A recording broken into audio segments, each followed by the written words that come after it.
This video will contain spoilers for the following works: The Ring, Resident Evil 7, Orphan, and Supernatural Season 3. I will also be discussing child abuse, child death, and the sexualization of child actors. Viewer discretion is advised. The story of the spooky little girl has frightened humanity for millennia, and it's easy to guess why. The spooky little girl looks exactly the way a little girl is supposed to look. She's almost always white and has pale skin. She's feminine, she has long hair, and she wears a dress. She does not, though, act the way a little girl is supposed to act. She kills, she tortures, she says creepy things. Her innocence is corrupted. The horror of the trope is based on the subversion of expectations. No one expects the pigtailed little girl to be a killer, and that is their downfall. There are three ways horror stories explain why little girls murder. Either they are completely one-dimensional characters, they are not actually little girls and are demons, adults who look like children, etc., or they were severely abused and are lashing out. The third is, in my opinion, the most interesting, but often these girls are portrayed without the sympathy they deserve.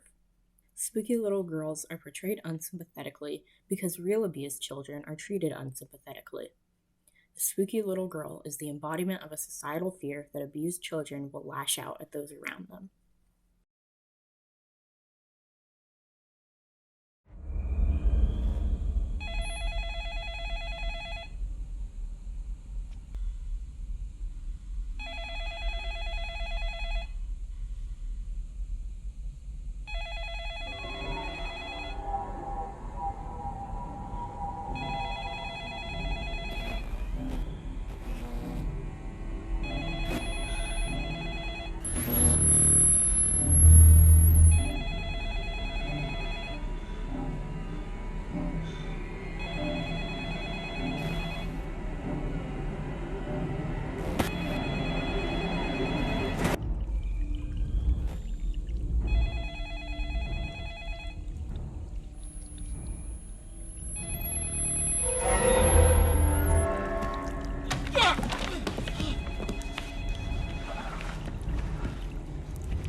The Ring is a supernatural horror movie based on the Japanese film Ringu, made 4 years earlier. In Ringu, the ghost haunting the cast is 19 years old, but in The Ring, she was changed to an 8-year-old girl. Along with this change came more development for her character, but with less sympathy. In 1970, Anna and Richard Morgan adopted infant Samara Morgan after failing to conceive themselves. As Samara grew up, she developed strange supernatural abilities. She started accidentally projecting gruesome images into her parents' minds because she did not understand how to control her powers. They were understandably distressed about this, but instead of trying to help her, they decided to isolate her. Richard locked her in the barn where she lived alone for an unknown amount of time, with only a few toys and a television to entertain her. As the boy her ghost haunts cryptically puts it, "She doesn't like it in the barn. The horses keep her up at night." the lack of human interaction and parental love during this period of her life caused her to become angry and depressed.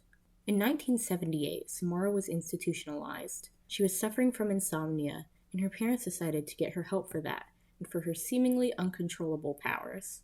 One of her sessions with her doctor was filmed. After avoiding answering some questions and refusing to make eye contact, Samara asks, "Can I see my mommy?" No, Samara, not until we understand what's wrong with you. "I love my mommy." Yes, you do. But you don't want to hurt her anymore, now do you? You don't want to hurt anyone. But I do, and I'm sorry. It won't stop. Well, that's why you're here. So that I can help you to make it stop. He's going to leave me here. Who? Daddy. They just want to help you. Not Daddy. Your daddy loves you? Daddy loves the horses. He wants me to go away. No, he doesn't. But he doesn't know. He doesn't know what? Samara? I took this scene to mean, but I do hurt people and I don't mean to, rather than, but I do want to hurt people. If she meant to, why would she say, I'm sorry, it won't stop? This phrasing makes it seem like her hurting people is out of her control, and it's clear from the doctor's dialogue that she's still not in complete control of her abilities. Even so, at this point, the only people Samara has hurt were her abusive parents, and an abuse victim still living in an abusive situation wanting to hurt her abusers is not monstrous. It is a common and normal feeling for an abused child to have. The only difference is that this abused child actually has the power to do it. And she does. Of course she does. He doesn't know refers to how Samara is going to project thoughts into the family's horses' minds and influence them to commit suicide by jumping into the sea. She acts out in the only way she knows how, desperate to be heard. Sometime soon after that, Anna Morgan had had enough. She threw her daughter down a well where she survived for 7 days, desperately trying to claw her way out, before finally dying of starvation and exhaustion. Samara loved her mommy, and her mommy killed her.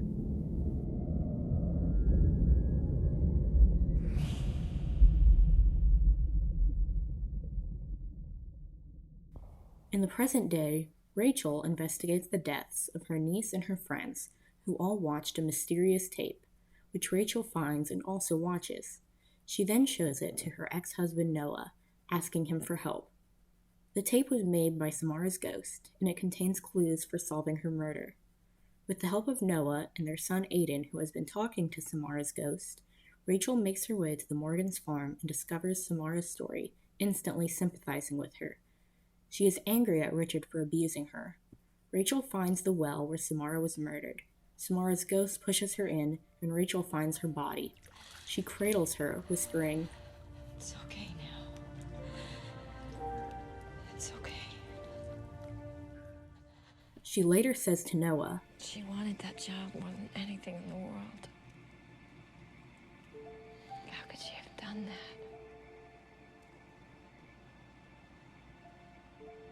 She just wanted to be heard. Sometimes children yell or cry or draw pictures. The sympathetic portrayal of an abused child is undercut by one scene at the end. What happened to the girl? Samara? Is that her name? Mm-hmm. Is she still in the dark place? No. We set her free. You helped her? Yeah. Why did you do that? What's wrong, honey? You weren't supposed to help her. It's okay now. She's not gonna hurt you. She...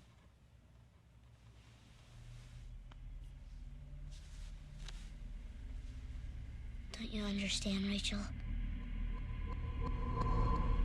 She never sleeps.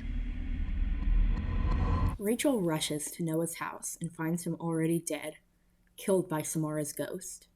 Rachel was saved because she showed someone else the tape, but Noah never did that. Samara wants her tape to be copied and shown to more people so that more people know her story. Rachel was right. Samara did just want to be heard. Because of the scene with Aiden, Rachel is shown as foolish and wrong for having sympathy for an abused and murdered 8-year-old girl. Samara is evil, a monster for killing Noah, even though that is just what ghosts do. Samara never killed anyone while alive, and her ghost only did so because Noah did not follow the rules of the haunting and spread her story. In Ringu, the main characters are not shown as wrong for showing sympathy for Sadako, Samara's counterpart, and the ex-husband's death is just a tragedy. It is not the mother's fault. The Ring, however, makes the choice to portray Rachel's kindness as misplaced.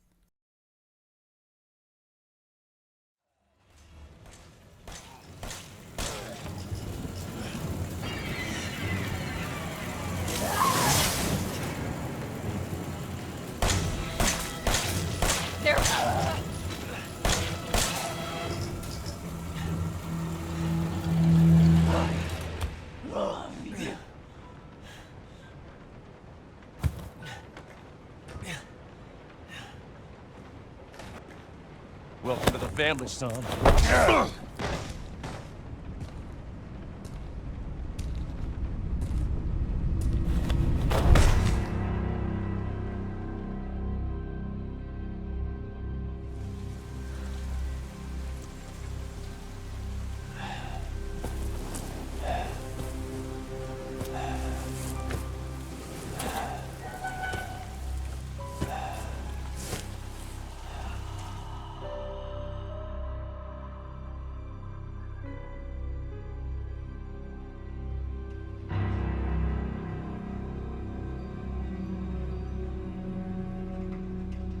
Come on. Don't you die on us now. You have work to do.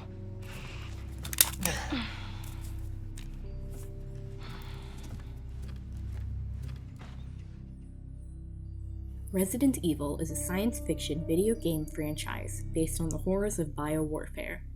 The seventh game in the lineup served as a soft reboot of the series, with a completely new story and gameplay. Its success in 2017 saved the franchise and allowed them to continue making games. Its plot is incredibly complex. The game starts at the end of the story, and important details are revealed bit by bit. The game itself is terrifying, but even more scary is the backstory hidden in files. In the 1990s, bioterrorist group The Connections decided to engineer the perfect spy, which was, of course, a little girl. After creating and murdering dozens of cloned girls, they finally succeeded in creating Evelyn in 2010. As a fetus, her DNA was combined with the hallucinogenic mold, giving her the ability to make others hallucinate and to project her emotions onto them, making them act as if her emotions were their own.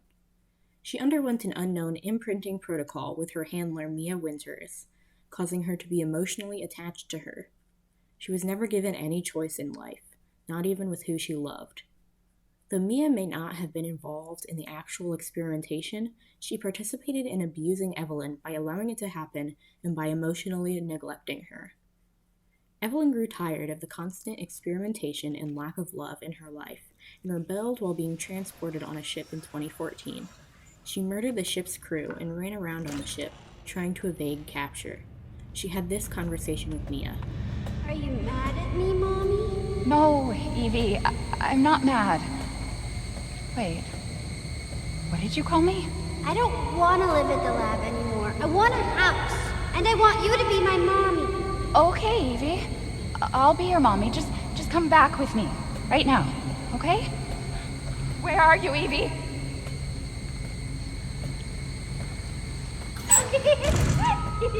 Evie, wait! Mia was, of course, lying. When Evelyn's male handler, Alan, said this, How did you get here? Where's Evie? She's out of control. Without the treatments, she's deteriorating.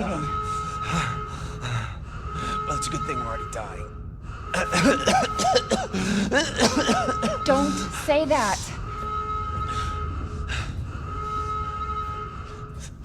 She trusts you. That little bitch, she never trusted. Okay, wait. Evie, no, Evie. Alan, listen. I didn't mean to call you that. She's Evie, trying to take control. You have to fight her.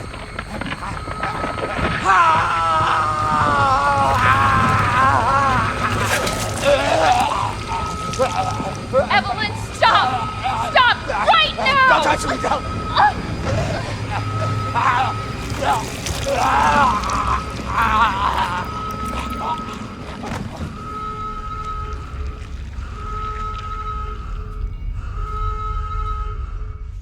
Mia did not stand up for her, and Evelyn killed him. She realized that Mia was not going to love her of her own free will, so she infected her in an attempt to control her.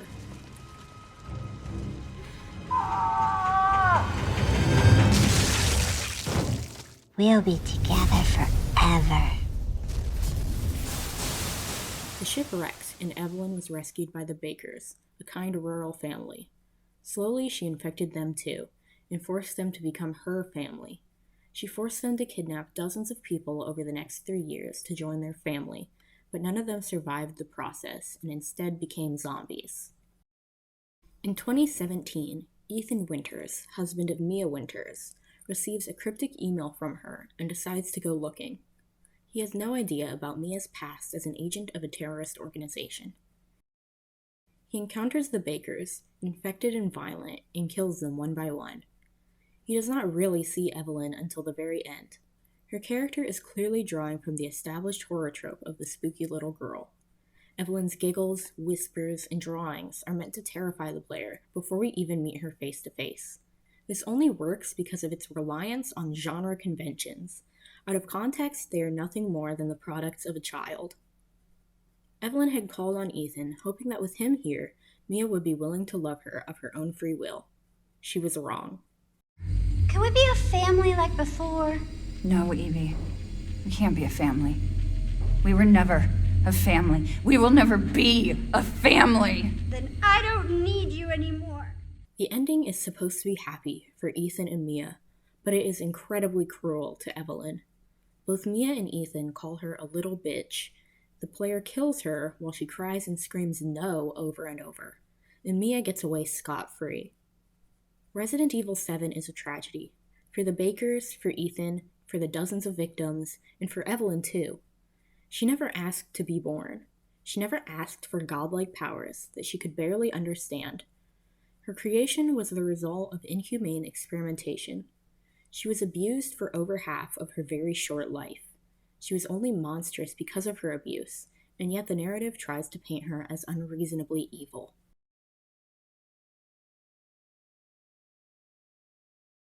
She didn't see. She doesn't know. She's so stupid. Esther's a very shy, reserved, sensitive little girl going through an extremely difficult time.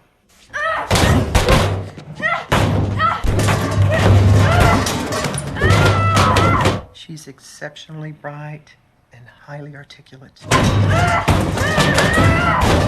She just needs a little patience and understanding. The plot twist of the 2009 horror movie Orphan is that 9-year-old Esther is actually a 33-year-old woman with a hormone disorder that keeps her from aging. Thus, she does not fit into the category of the spooky little girl is a child abuse victim, but rather, the spooky little girl is not a little girl at all. However, the movie still has some elements to discuss. Esther's portrayal is not important, but her family's reaction to her is. After experiencing a traumatic miscarriage, Kate and John Coleman decide to adopt a child from a Catholic orphanage. They settle on Esther after John finds her painting alone and befriends her. They bring her home to meet their children Daniel and Maxine. While Daniel is repeatedly cruel to Esther, Max makes fast friends with her. The tagline of the film is, "There's something wrong with Esther," but until halfway through the movie, Esther does nothing downright evil. However, many of her behaviors are portrayed as creepy or wrong. She is too intelligent for her age. She likes to dress up. She wants to lock the door when she uses the bathroom. She has a screaming panic attack at school while being bullied. She asks too many questions about the miscarriage. She swears. She pushes her bully off of a slide at the playground. She lies to Kate about not knowing how to play the piano so that Kate can teach her. All of this is before Esther commits a murder, but the audience and Kate already believe that Esther is scary and evil. Kate attempts to armchair diagnose Esther with a personality disorder as a reason to send her back. Kate's neurotic behavior is shown to be correct, and John's willingness to defend his daughter is shown as wrong and the reason for his downfall. The audience is supposed to root for the woman who physically assaults Esther twice while still believing she is 9 years old. Toward the end, the 33-year-old woman pretending to be a 9-year-old girl, played by a 12-year-old actress, attempts to seduce her adopted father. He tells her to respect her mother and eventually yells at her and decides to kick her out. If this was a real situation with an adopted child, this would be a clear sign that the girl had been sexually abused in the past and needed more help, not less. No acknowledgement of this is given, and the father's reaction is portrayed as correct and reasonable because she is not actually a little girl, even though he does not know that. In fact, the audience doesn't even know that at this point. They are led to believe that Esther is some 9-year-old Jezebel and are meant to root for her demise. As an aside, this is an incredibly unethical position to put this child actress in. Have we all just forgotten what happened to Natalie Portman when she played a similar role?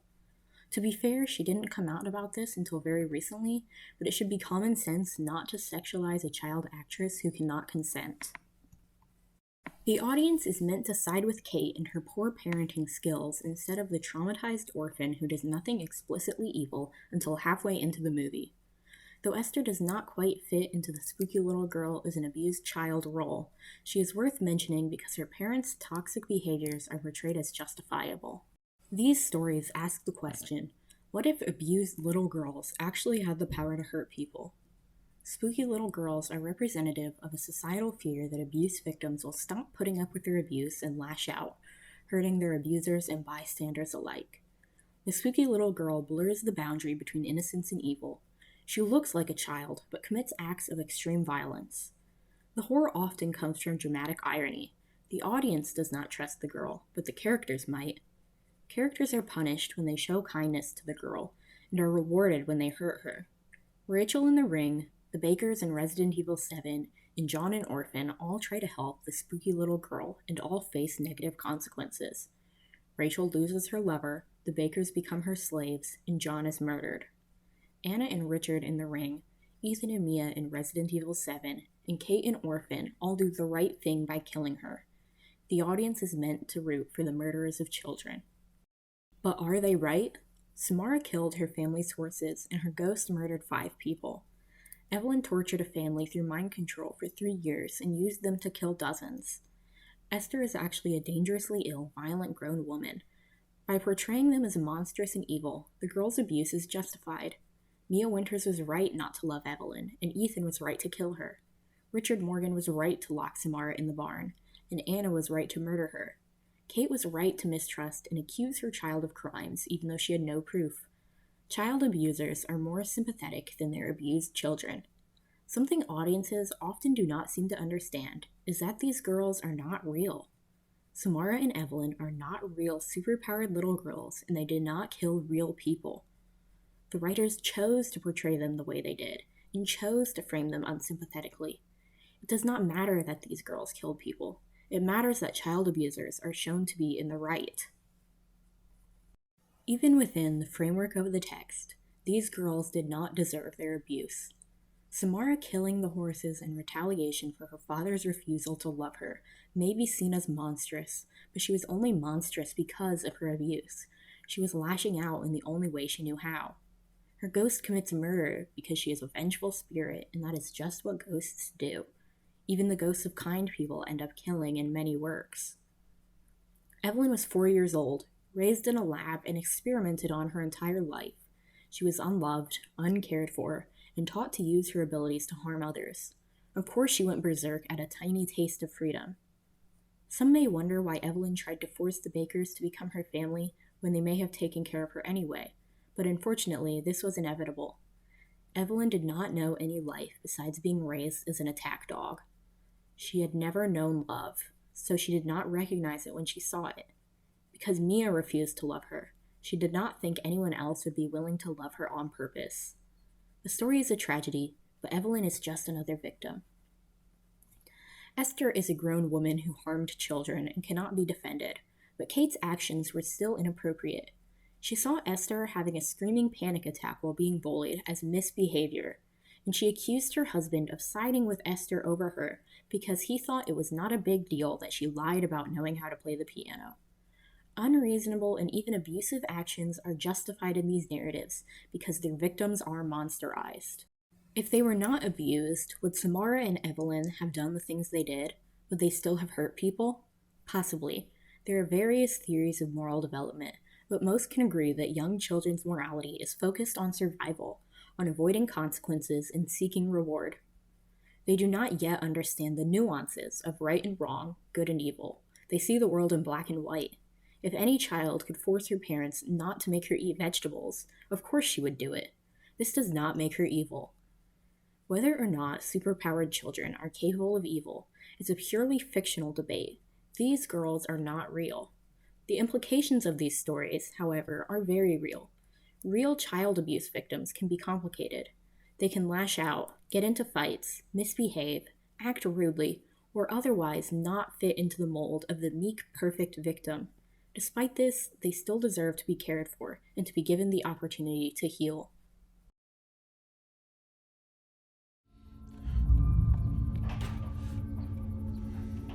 Help! I'm in here! Hey, it's okay, we're here, we got you. You have to help me, she's a lunatic. What happened? My stepmom, she just freaked out, screamed at me, beat me, chained me up. Where is she now? I don't know. Sam?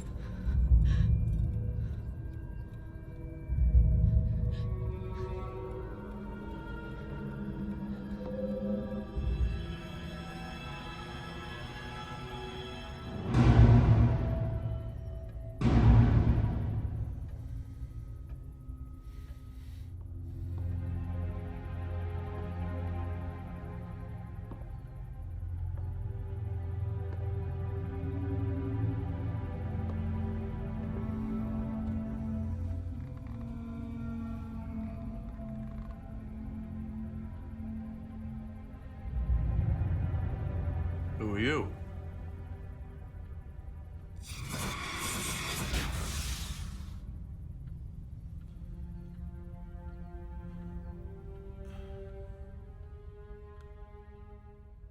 Bedtime Stories is the 5th episode of the 3rd season of the CW's television series Supernatural. Monster hunters Sam and Dean Winchester investigate a series of strange murders. A wolf-like man attacks 3 brothers building a house. An old woman living in the woods tries to eat a man and a woman. A stepmother attacks a stepdaughter. And then the wolf-like man attacks a grandmother. The ghost of a little girl was present at all of these murders. She was acting out Grimm Brothers fairy tales in an effort to be heard. As it turns out, Callie is actually a young woman, but her body has been comatose since she was a child, and her spirit is stuck at 8 years old. Her father would not believe that her mother poisoned her all those years ago, and her spirit was acting out. In the end, the father confronts the ghost. He listens to her and believes her, and that is enough for her spirit to finally rest. The abused, spooky little girl trope was pulled off perfectly in this episode. Callie is not monsterized for the murders she committed as a vengeful spirit. That is just what spirits do. Even though her father did not listen to her about the abuse before, he did in the end. The ending is bittersweet. They could not save Callie, and they could not change the fact that she had been abused, but her father listened to her and her spirit rested. Callie is a victim, not a villain. She is treated sensitively and sympathetically. The final message is that abused children should be listened to and heard, even if they lash out. In The Ring, Resident Evil 7, and Orphan, the monster of the spooky little girl terrorizes her abusers and bystanders alike. Because she is monsterized, her abusers are portrayed more sympathetically than she is. She scares audiences with her mixture of innocence and evil, and represents a societal fear of abused children who lash out and are not perfect, innocent victims. If Mia acknowledged that she was wrong and faced the consequences of her actions, if Aiden never chastised Rachel for helping Samara, and if Kate did not decide to hate Esther until she had reason to, the portrayal of abuse could be improved without even changing the plots of the stories. Perhaps they could go even farther and give Evelyn and Samara happy endings. But as Callie shows us, that is not necessary to sensitively portray abuse. I don't expect to change anyone's minds, but I hope I've given you something to think about.